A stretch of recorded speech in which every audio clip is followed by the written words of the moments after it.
G'day YouTube, welcome to the VK8FOS YouTube channel. In this video today, I'm going to be talking about satellite television on PC again. So most of my viewers probably know that satellite TV is a esoteric hobby that some RF nerds such as myself like to partake in. A lot of people think that there's just television on TV satellites. That's not the case at all. If you have a look at this playlist on my channel, you actually see heaps of cool stuff like unencrypted emails and voice over IP decoding, and yeah, heaps of really cool stuff is on TV satellites. So yeah, go check that out in your own time. So we're going to be covering the topic of NeumoDVB. So this is something that I've sort of been working unofficially with Aaron from SEMA Executor, who's the author of DragonOS FocalX. He doesn't have any satellite equipment, so I've sort of been working with him unofficially, testing out this application in DragonOS FocalX. So a mutual viewer of mine and Aaron's, whose name is Sergey, has been communicating with Aaron and I about trying to get this installed in DragonOS FocalX, which is notoriously difficult, and the author claims that it is broken in Ubuntu, the ability to install this. But Aaron, being the wizard that he is, has managed to do it for us. So thank you very much to Aaron for that. He's going to make a lot of satellite TV nerds such as myself and Sergey very happy with that. So great work. So let's talk about exactly what NeumoDVB is. So NeumoDVB is a blind scanning satellite TV solution front end for Linux. So if you guys don't know what blind scan is, or you don't really understand what satellite TV is and you're interested in it, go and check out these two videos here where I sort of give a satellite TV explained primer and explain what blind scan is. But essentially what blind scanning is, it's a very desirable feature for people who like hunting obscure satellite signals, such as myself. A normal consumer DVB-S tuner card or a set-top box, they can only tune to transponders on a satellite. So a transponder is it's like a TV channel, or it's like a signal that all the TV channels are encoded into on a satellite. Consumer grade stuff that's not really marketed to enthusiasts only can tune to transponders it knows about. With blind scan, you can actually map the services on a transponder that the DVB-S card or set-top box doesn't know about. So if you're hunting obscure signals, such as the ones that I showcase in this playlist here, having blind scan is a really desirable function. And there was no such thing as blind scan on Linux. So this is the first piece of software that claims to offer that feature. So yeah, it's really cool. Thanks to the author of this one here. Thanks to the author of NeumoDVB for that. So yeah, basically, so I'll probably split this into two parts. So first part will just be installing the drivers for TBS DVB-S tuner card, and then we'll also configure our building environment, and then we'll compile NeumoDVB. That'll be part one, and then in part two, we'll probably be configuring NeumoDVB itself and showing you guys how to use it. I haven't played too much around with it at this stage. I've had a little bit of a play, but I haven't 100% figured it out yet. So when I 100% figure it out for you guys, I'll be sure to make a video about that. And yeah, again, if you want to know more about satellite TV, go and check out this playlist of mine here. And these are the drivers that we're going to be installing. So let's start with that first, shall we? So we're going to have to run a heap of commands to install the TBS driver. So TBS is TurboSite Shenzhen. It's a company that it's probably the most well-known company for making affordable DVB-S2 internal PCI tuner cards, satellite tuner cards. They're known to be very cheap, but pretty good. So yeah, a lot of satellite enthusiasts like myself use them. I've got a TBS 6903. I've got a TBS 5927, which is a USB model, and a new piece of hardware that I just recently acquired was a TBS 6908, which is the quad tuner version of the 6903. So I was very, very lucky to acquire that from Yahoo Auctions in Japan for a really, really cheap price, like insanely cheap, like 180 Australian dollars. I believe those cards sold brand new for about 600 or 700 US dollars. So absolute bargain I got that thing for. So yeah, I'm using that recently as well, testing that. I might make a video at some stage if anyone cares about that. All right, so let's get our build environment prepared so we can build and install the Linux media drivers, which will allow my PC, or will allow NeumoDVB to use my DVB-S internal card to tune a satellite. So I'm just going to run this command to install a few utilities. Hit enter on that. So I'm going to put all the, like usual guys, I'll put the commands that I'm using in either the pinned comment or the description for you guys. So in all honesty, I'm just following Aaron's instructions here. So he's forked NeumoDVB, and I guess he's modified it a bit to make sure that it can install in DragonOS FocalX. As you guys can see here, I'm using R35, but this works in R36 as well of DragonOS FocalX. Just to let you guys know that. So yeah, we'll just, I've actually condensed some of these commands, so I'm going to copy and paste them myself, but I'll just leave that here as we're moving on, as we're progressing, and then you guys can see exactly what's going on. Sorry, this one here. Apologies. So yeah, you can just follow the instructions here, but I've got the instructions here that I'll copy and paste. I'll put in the description for you guys to copy and paste. So yeah, now we need to make the build directory. So I'll hit enter on that. And then we need to change directory into the folder called blind scan kernel. This is where we're going to build the drivers. We need to use git clone to clone the drivers from GitHub into our folder, and we can see that it's proceeding to do that.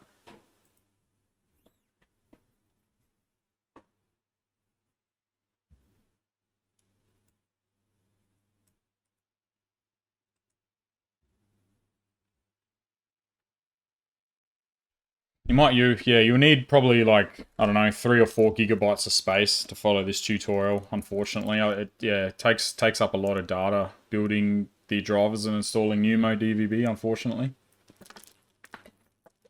No beer today, guys. I'm just on the water because it's a bit too early to drink beer, I think. Even though it's 12 o'clock here and 12 o'clock somewhere.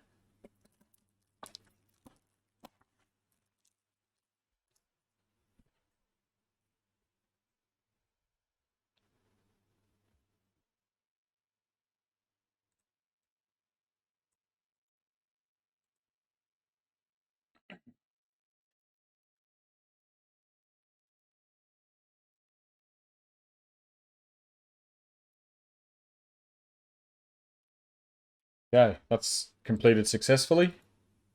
Should be quite large. Yep, almost 2 gigabytes on disk. Paste the next command.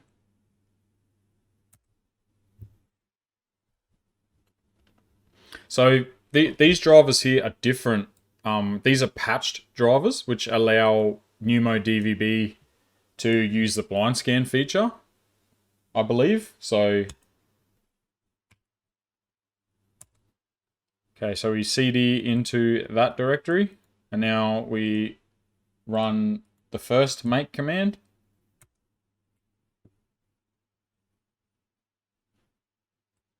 And then we run the second make command.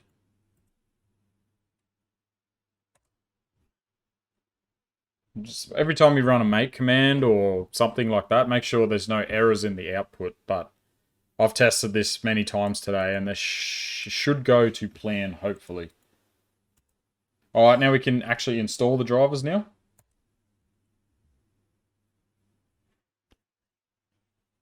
So we'll need to restart as well after this step has been done.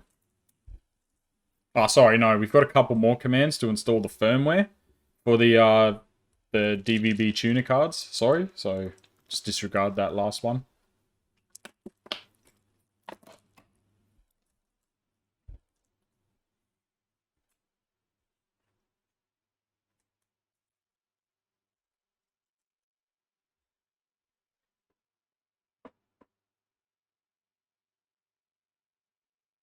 Not sure how long this is going to take. I can't remember how long it took. If it's going to take too long, I'll just speed up the video and post for you guys.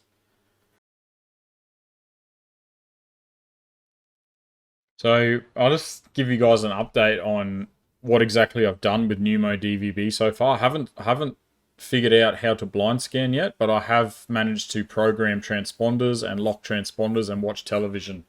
But I haven't, for some reason, there's no audio in the, when you tuned into a TV channel, for example, there's no audio. I can only see in the media player, I can only see the moving images. I can't hear any audio. So I need to sort that out at some stage as well. Figure out what the problem is there. I could probably ask Aaron. Actually, he'd probably fix it in about 20 seconds, whereas it'd probably take me a week to fix it, so. That's not to say you guys go and annoy Aaron either. He's a very busy man with his War Dragon product, so he can't give individual help to everybody at all times. So yeah, don't go and annoy Aaron. He's a busy man.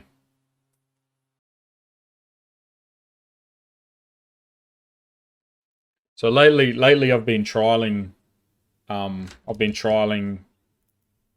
making videos without a script. So the last couple of videos I've actually done without a script. So you guys probably noticed that I'm not really reading that much on the screen anymore. So yeah, I hope you guys are enjoying that. Might be flip-flopping all over the place, forgetting to say stuff and adding stuff later that I should have said at the start or something, but I think we're adjusting to the changes just fine.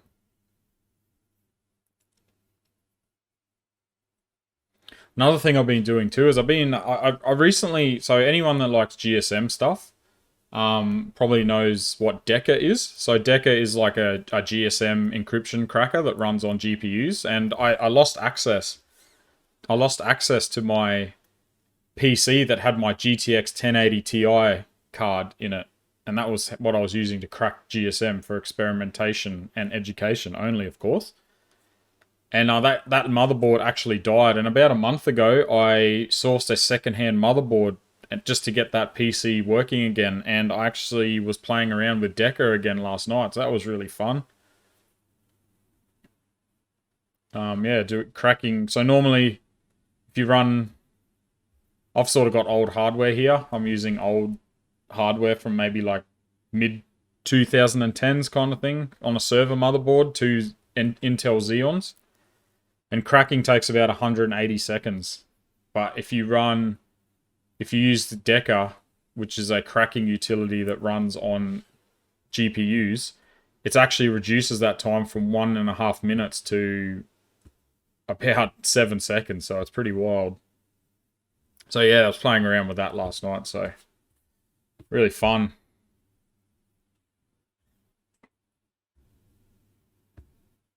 Okay, I think it's building the firmware. Oh, no. Sorry. I think this is towards the end, though. I recognize this part. To be finished very shortly, I hope.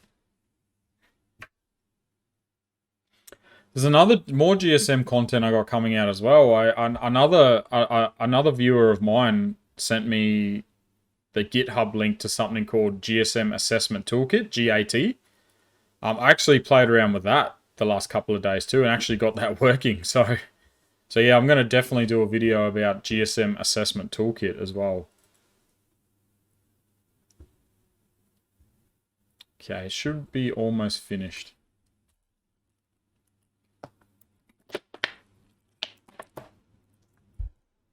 Okay.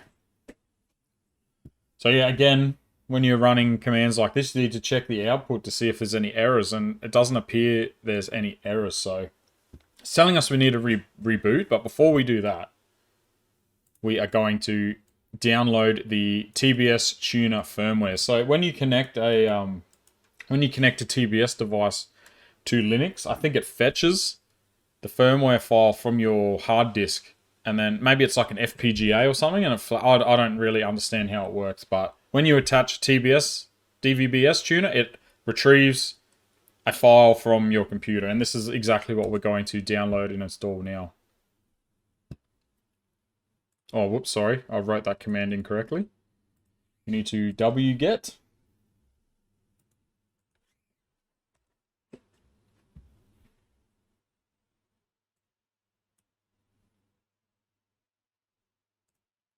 So we've downloaded the archive of all the TBS firmwares, and then now we're just gonna extract it into the into the place where it needs to be.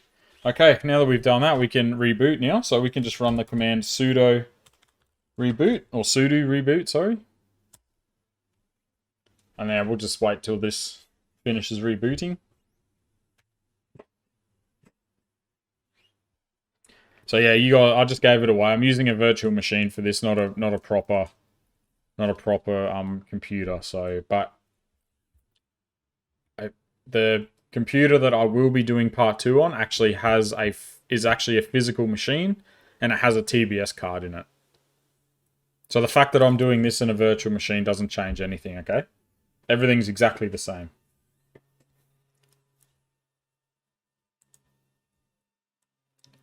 Okay, so I'll just get my environment set back up again.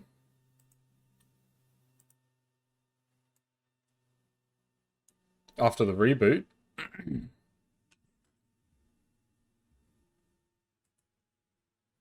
So what we're going to do now is we're going to actually install, we're going to actually set up our build environment and compile NeumoDVB itself now. So this one is going to take a long time, guys. So we need to get our environment set up. So this command here is a bit of a mouthful. Definitely do not attempt to transcribe that. It will send you insane, I reckon. So yeah, definitely copy and paste this one. So I'm going to run this command, and this is going to install all the stuff that we need to compile NeumoDVB.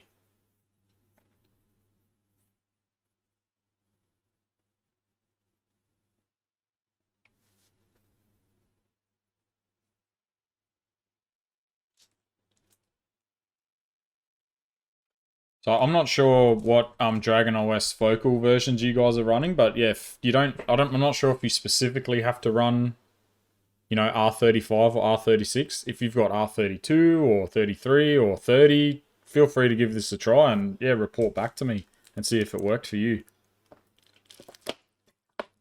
But I'm guessing there's not that many people into satellite TV that watch my channel.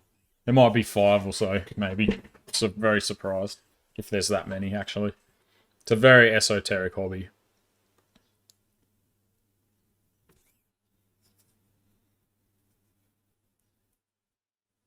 And getting decent hardware too is another thing in this hobby as well. A lot of the desirable cards are just not made or manufactured. Like PCI cards aren't manufactured anymore.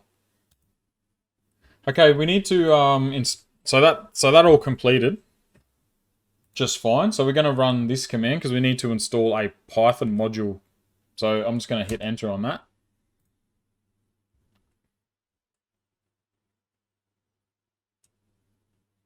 Okay, that completed successfully. Again, if you guys have any errors, you'll have to troubleshoot those, obviously. Okay, so we need to fetch a bash script using wget, so I'm going to hit enter on that. And then we're going to make the bash script executable with this command here.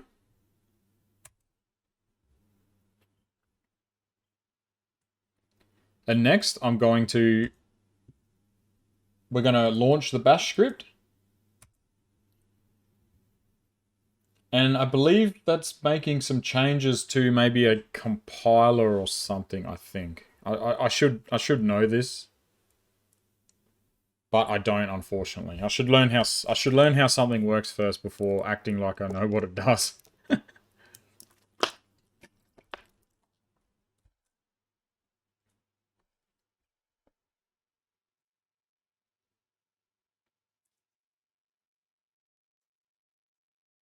So yeah, what I was saying before, about, yeah, they just don't make any decent cards anymore. So all the old cards that are really desirable, you have to get them secondhand most of the time now, because they're just not made anymore, which is a bit of a shame. Okay, we need to run this command now. So this is gonna, I believe this command is making sure that we're using Clang 16 for the build process. I believe it's something to do with that. And then we need to do the same for Clang++ version 16. Run that command. Okay, we need to add a repository to our apt package manager. Hit enter on that.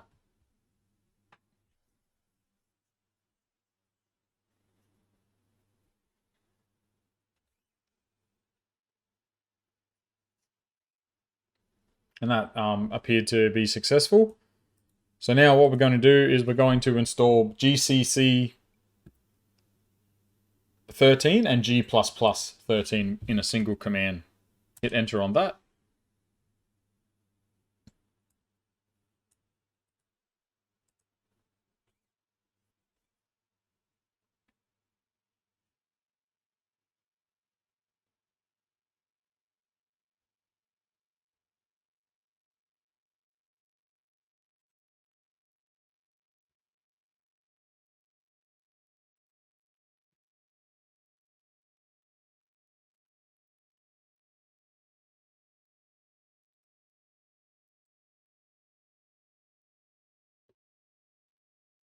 I think this might be taking a while, but I'll quickly show you guys my satellite dishes here.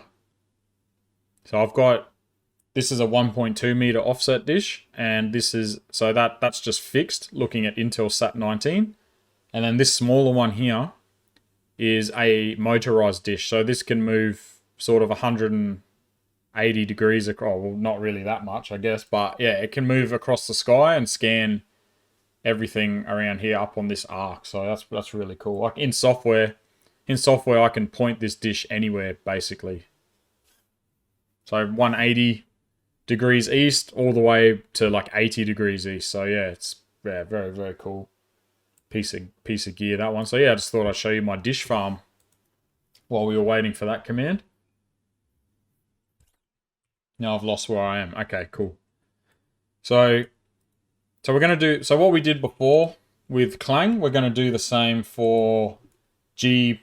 So we're going to hit enter on this command.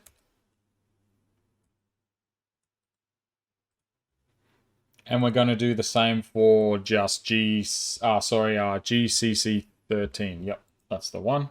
Hit enter on that. All right, so now this next command is going to require us to put some input, some user input. So I'm going to run this command here.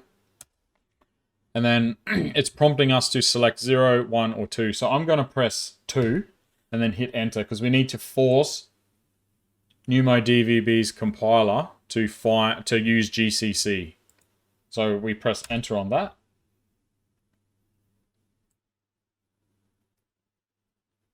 Is that GCC or G? Ah, yes, okay. That was GCC, and then we need to do G++. So we hit enter on that. We press 2 again to force G++ version 13 and hit enter. Okay, so that's most of the configuration of our build environment. We do need to do one more thing though. But before we can do that one more thing, we need to clone NeumoDVB into our home directory. So I'll just write git clone. So we're going to clone Aaron's SIM executor's fork of that. Hit enter on that command, and we can see in our home directory that it's downloading NeumoDVB build files to this directory in our home directory. And now we can do the last configuration of our build environment. So we need to edit a text document with Nano. So we run this command here. So we locate this text here. So we need to remove this.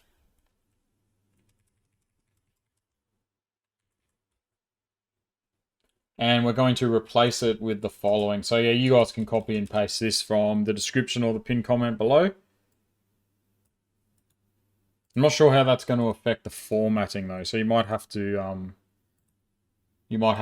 play around and match the formatting if you're copying and pasting it from the description.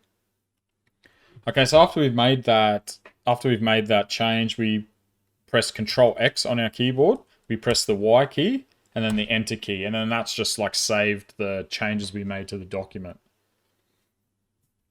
All right, so that's all the configuration of the build environment. So we can actually proceed to build NeumoDVB now. So this is going to take a really, really long time. So I think I've said all I need to say when it actually starts building. So I'll probably just walk away and come back. So, and then we'll just edit. I'll speed it up in post.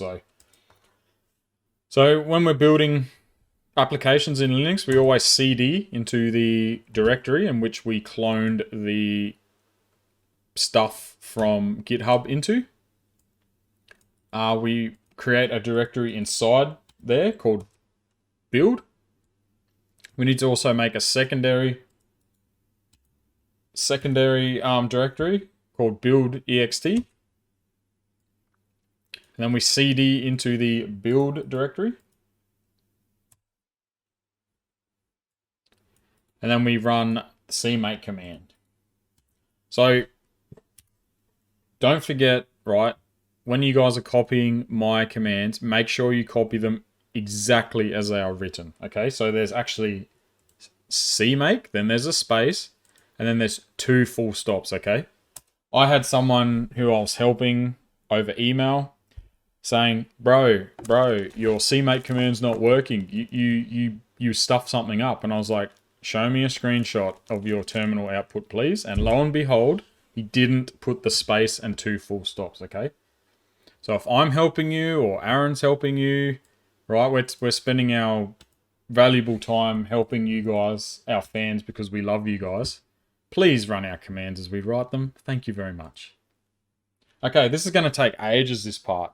I believe we're up to that now. So yeah, this is going to take a really long time. So I don't really have anything more to add. So I'm just going to basically press enter on this. Probably turn the camera off and we'll come back when it's done. See you guys shortly.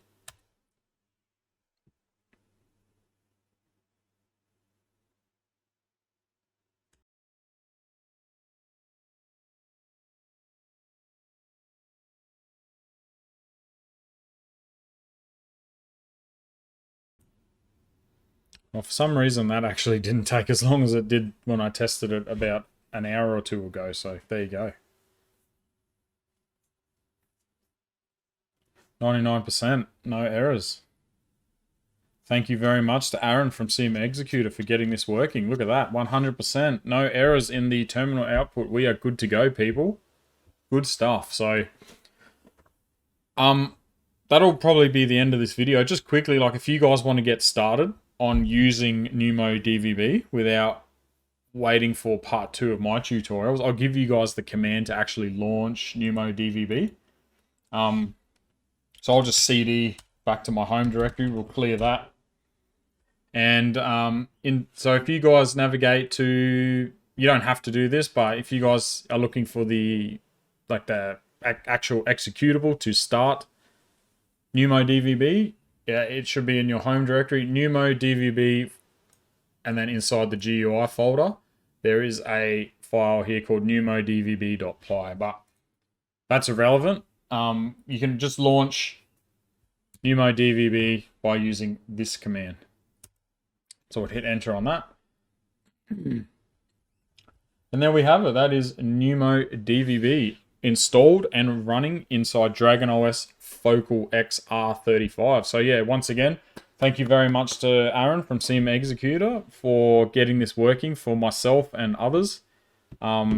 Yeah, go to his channel, go subscribe, give him a like, watch his videos, all that kind of stuff. Follow him on Twitter, because yeah, Aaron doesn't get nearly as much recognition for his service to software-defined radio and Linux. So yeah, that's really all I got for today, guys. Hope you guys enjoyed that. Sorry about the long-ish video, but hey, we're building software in Linux. This stuff takes time. So yeah, we'll see you guys in part 2 for NuemoDVB configuration and usage. Thanks very much for watching. Bye.